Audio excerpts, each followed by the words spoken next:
इस वक्त की बहुत बड़ी खबर आ रही है। इजराइल में सेड्रट इलाके में 2 केमिकल फैक्ट्रीज में आग लगी है और आग की लपटें काफी दूर तक देखी जा सकती हैं, धुआं देखा जा सकता है और यहां पर राहत बचाव कार्य जारी है। लेकिन इस आग लगने के बाद इस पूरे इलाके में, इजराइल में जो खबर फैली वो इस तरह की खबरें फैलने लगी कि यहां पर बड़ा धमाका हुआ है और यह कहा जाने लगा कि क्या यहां पर ड्रोन स्ट्राइक हुई है।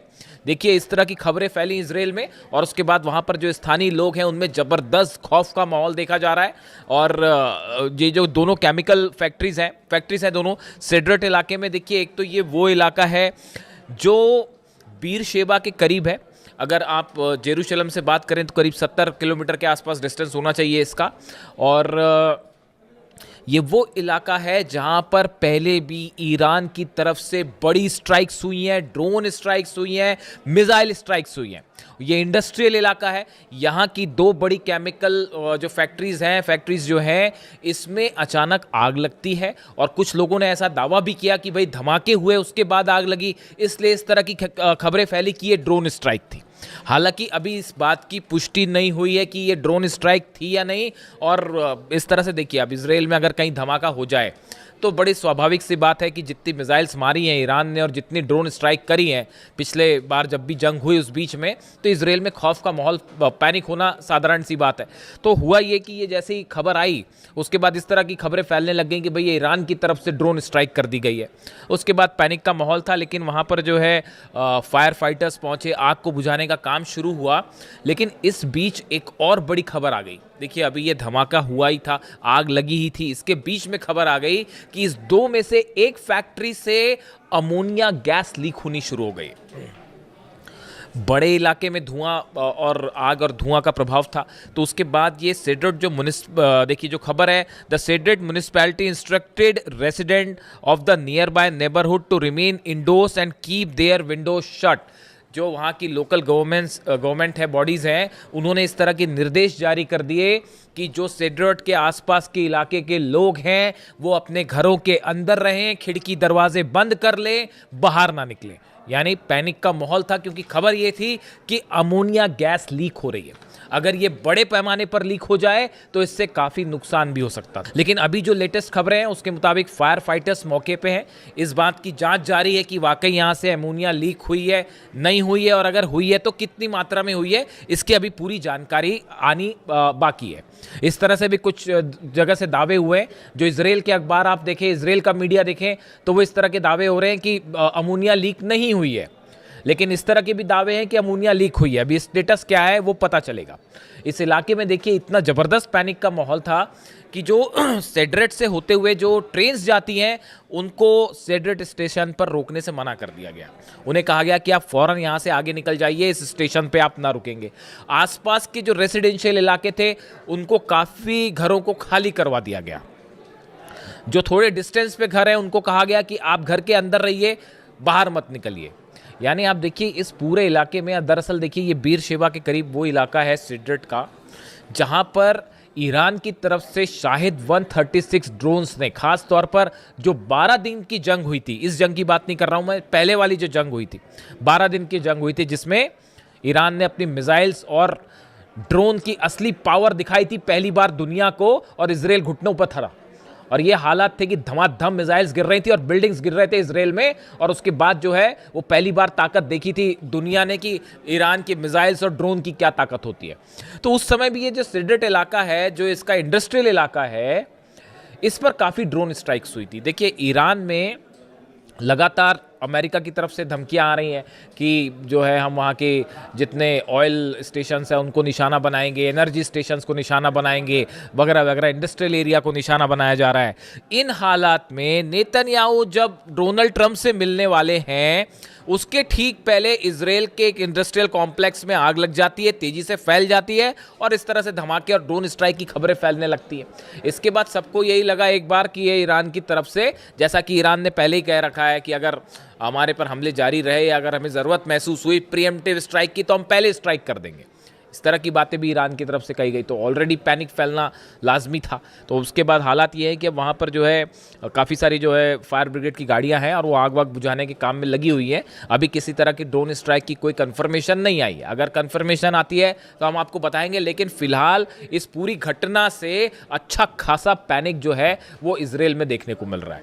अब देखिए, इसी बीच एक और बड़ी खबर है, मैं अगले वीडियो में इसकी चर्चा करूंगा आपसे, कि इराक में जो स्ट्राइक्स की गई हैं खासतौर पर इरबिल में ईरान की तरफ से, वहाँ इराक में अभी भी हमले जारी हैं, वहाँ पे अभी भी जो है वो दुश्मनों के खिलाफ ईरान की कार्रवाई जारी है।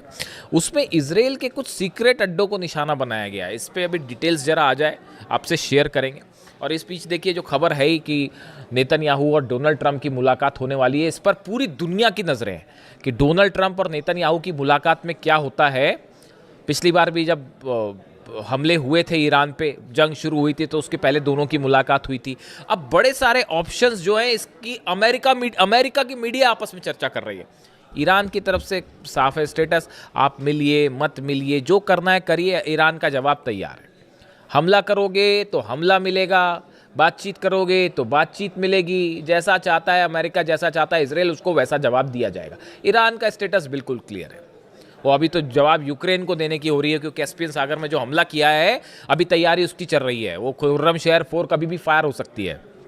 जवाब जरूर मिलेगा यूक्रेन को, ये बात तो तय है। अब देखिए, इस बीच जो खबर है, 2-3 ऑप्शंस जो हैं जिस पर विचार हो रहे हैं। पहला ये कहा जा रहा है कि डोनाल्ड ट्रंप और नेतन्याहू की मुलाकात के बाद ये प्लान तैयार हो सकता है कि अब हॉर्मूज में एक्शन की जिम्मेदारी नेतन्याहू की। कई सोर्सेज ऐसा दावा कर रहे हैं कि अब हॉर्मूज में अभी तक अमेरिका ने अपने 18 जहाज लेके वो खड़े रहे, कुछ कर नहीं पाए। हॉर्मूज अभी भी पूरी तरह से ईरान के कंट्रोल में, परिंदा भी पर नहीं मार सकता वहाँ ईरान की इच्छा के बिना। तो अब ऐसे में बताया जा रहा है कि हो सकता है कि नेतन्याहू को हॉर्मूज का कंट्रोल दे दिया जाए, कि बस जिम्मा दे दिया जाए कि भैया अब यहाँ पे ईरान से आप लड़ो, हम नहीं लड़ सकते। तो एक ऑप्शन ये है कि इजराइल की एंट्री हॉर्मूज में होने जा रही है, वहाँ पर ईरान उसके लिए तैयार बैठा हुआ, कह रहा है आप आइए, हम बताते हैं, हमारी अबू मेहदी रेडी है, तो वो अलग तैयार है। दूसरा ऑप्शन ये बताया जा रहा है कि अब अमेरिका में मिड टर्म पोल्स होने हैं। अब यहाँ बड़ी समस्या ये है, जॉर्डन में बेस तबाह हो गए, सोल्जर्स मारे गए, कुवैत में पेट्रियट तबाह हो गया, बहरीन में पेट्रियट थर्ड सिस्टम तबाह हो गए, तो भयंकर नुकसान हो गया। अब सैटेलाइट इमेजेस सामने आने लग गई हैं, और जो रिपब्लिकन सांसद हैं डोनाल्ड ट्रंप की पार्टी के, वही सवाल उठाने लगे हैं डोनाल्ड ट्रंप पर, कह रहे हैं कि भाई आपने हासिल क्या किया, आपने ईरान जाके ऑपरेशन किया, आपने हासिल क्या किया। आप कह रहे थे रिजीम चेंज होगी, वो भी नहीं हो पाई। आप कह रहे थे कि यूरेनियम पर कौम कब्जा कर लेंगे, वो भी नहीं हो पाया। तो फिर आप कर क्या पाए वहां जाके? जंग आप जीत नहीं पा रहे हो, अंदर आप कदम नहीं रख पा रहे हो। तो अब ये रिपब्लिकन, ये मैं नहीं कह रहा, ये सीनेटर्स और रिपब्लिकन पार्टी के सदस्य डोनाल्ड ट्रंप पर सवाल उठा रहे हैं। तो इससे आप अंदाज लगा लिए कि मिड टर्म पोल का क्या होना है। तो डोनाल्ड ट्रंप वहां भी घबराए हुए हैं कि भाई चुनाव हार गए तो फिर बड़ी फजीयत हो जाएगी कि ईरान ने हराया, चुनाव भी हार गए। तो अब उसकी भी चिंता सताई जा रही है। तो अब नेतन्याहू से मुलाकात है। तो अब देखिए, तरह तरह की खबरें हैं, लेकिन इस बीच एक बड़ी जो गौर करने वाली बात यह है, अमेरिका के जो फाइटर जेट्स हैं, हथियार हैं, इन सबका प्लेसमेंट, लोकेशंस और मूवमेंट बाकायदा जारी है। मतलब वो कहने की बात वही है कि डोनाल्ड ट्रंप ने जैसे ये कहा कि साहब अभी हम फिलहाल मैं ईरान पर हमला नहीं करूंगा, जैसे ही डोनाल्ड ट्रंप का ये विचार सामने आया, उनकी ये बात सामने आई कि डोनाल्ड ट्रंप ये कह रहे हैं कि अभी फिलहाल जो है ऑपरेशन सस्पेंड है, मैं ईरान पे हमला नहीं करूंगा, वैसे ही ईरान ने जो है वो हमले की दुगनी तैयारी शुरू कर दी कि अब जरूर हमला होगा। जब भी डोनाल्ड ट्रंप बोलते हैं तो वो अपनी बात से पलट जाते हैं। मतलब उनको हमला करना होगा तो बोलेंगे जी मैं नहीं कर रहा, और हमला हो जाएगा। ईरान तैयार है उसके लिए। यानी डोनाल्ड ट्रंप का ये कहना कि मैं हमला नहीं करूंगा, उस तो ईरान और अलर्ट हो गया है। उसने अपनी और जो है मिसाइल तैनात कर दिए हैं, और वो जो है ईरान की सेना के जो प्रवक्ता हैं उनकी तरफ से बयान आ गया कि उन्होंने अपनी लोकेशंस गिना दी है कि भाई सऊदी में ये लोकेशन है, यूएई में ये लोकेशन है, कतर में ये लोकेशन है, और अगर हमला होगा सब पर एक साथ मिसाइल मारी जाएगी। तो उन्होंने अपनी एक अलग लिस्ट जारी कर दी है, और इजराइल अलग निशाने पर आ गया है। कल ही ईरान की तरफ से बयान आया था कि अगर जो अब हमला होगा तो कुछ हो ना हो, इजराइल पर तो हम जरूर हमला करेंगे। अगर अब हम पे हमला होता है, ईरान का स्टैंड साफ है, अगर ईरान पर कोई भी हमला होता है, कहीं भी हमला होता है, तो हम इजराइल पर जरूर हमला करेंगे। खासतौर पर अगर पिकेक्स माउंटेन पर हमला हुआ तो इजराइल निशाना बनेगा। अब इस बीच लग गई आग। अब सेड्रेट में इस समय आग लग गई, और फिर खबर इस तरह से फैल गई कि धमाका भी हुआ था और ड्रोन स्ट्राइक तो नहीं, तो वो उसको इस तरह से लेने लगे। हालांकि अभी ऐसी खबरें नहीं है, लेकिन चूंकि आग लगी, पैनिक की बात थी और अमोनिया फैलने वाली बात थी, इसलिए आप तक पहुंचाना ज़रूरी था। इसके अलावा अब देखिए, एक तो ऑप्शन ये हो गया, अब एक और नया जो है वो सोर्सेस से नई हलचल और शुरू हो गई है कि डोनाल्ड ट्रंप को उनके कुछ एडवाइजर्स ये बता रहे हैं कि भाई देखिए असल में हुआ ये जो इनसाइड स्टोरी है, एक बैठक हुई, मैं इसका जिक्र पहले भी कर चुका हूँ, आपको बताता हूँ मैं। अमेरिका में एक बैठक होती है, उस बैठक में जनरल डेनकेन शामिल थे, चीफ जॉइंट ऑफ स्टाफ, वो शामिल थे, हेजगेट शामिल थे, डोनाल्ड ट्रंप और तमाम एडवाइजर्स इनके साथ शामिल थे। ब्रैड कूपर जो है उनसे बात की गई, सेंटकॉम के जो चीफ हैं, जो ऑपरेशन देख रहे हैं ईरान के, तो सेंटकॉम चीफ जो है उनकी तरफ से बयान आया कि देखिए हमने ईरान के ऊपर जितनी एयर स्ट्राइक करनी थी वो कर ली, अब इससे और ज़्यादा हम जो है कोई अपना गोल हासिल नहीं कर सकते। उन्होंने सच्चाई कबूल कर ली असल में ये कि हम जितना नुकसान कर सकते थे ईरान का। एयर स्ट्राइक, देखिए हर ऑपरेशन की एक सीमा होती है, आप एयर स्ट्राइक करके किसी को हरा नहीं सकते, किसी देश को। तो अमेरिका का वो ब्रैड कूपर का कहना है ऐसा है, हमने जितनी एयर स्ट्राइक करनी थी वो कर लिया, अब हम ईरान को और एयर स्ट्राइक करके हम कुछ हासिल नहीं करेंगे। तो अब एयर स्ट्राइक करके हासिल नहीं करेंगे तो कैसे हासिल करेंगे? तो फिर उसका एक ही ऑप्शन बचता है, ग्राउंड ऑपरेशन करिए, सोल्जर्स को अंदर ले जाइए। डोनाल्ड ट्रंप ने आज वो एक और फिर डाल दिया पोस्ट, एक तो वो B-2 बॉम्बर के साथ दिखाई दे गए और फिर खार्ग आइलैंड पर हमला करते हुए एक सोशल मीडिया पे पोस्ट डाल दी। तो उसके बाद ये स्पेकुलेशंस चल पड़े कि भाई अब ग्राउंड ऑपरेशन होने वाला है, उसके लिए ईरान अलग तैयार बैठा है। एक भी कदम रखेगा सैनिक तो वो उसने अपनी प्लानिंग कर रखी है, ग्राउंड ऑपरेशन का बदला ग्राउंड ऑपरेशन।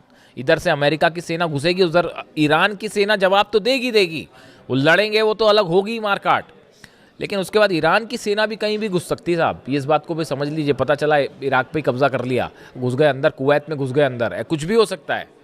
ये जो है इन्होंने अपनी अलग पॉलिसी तैयार कर रखी है ईरान ने कि वो दुश्मन से एक कदम आगे चलेगा, मतलब जो चीज़ नहीं सोची होगी वो कर लेंगे। इस तरह की खबरें थी भी पहले कि अब जो ग्राउंड ऑपरेशन बार बार जो अमेरिका करता है, ग्राउंड ऑपरेशन, इस बार ईरान की सेना ने भी ग्राउंड ऑपरेशन का प्लान तैयार कर रखा है कि कैसे घुस के मिलिट्री अड्डों पर कब्जा किया जाए अमेरिका के, इसका प्लान भी तैयार है। वो 8 लाख सैनिक ऐसे ही नहीं बैठे और बड़े गुस्से में बैठे हैं साहब अली खामेनी साहब की शहादत के बाद से, वो कुछ भी हो सकता है। तो फिलहाल ये खबर आप तक पहुंचानी ज़रूरी थी। इससे जुड़ा जो भी अपडेट होगा, नेतन्याहू और ट्रंप की मुलाकात पर हमारी खास नज़र रहेगी। वॉशिंगटन से देखते हैं क्या निकल के आता है, जो भी अपडेट होगा आप तक पहुंचाएंगे। Thank you so much.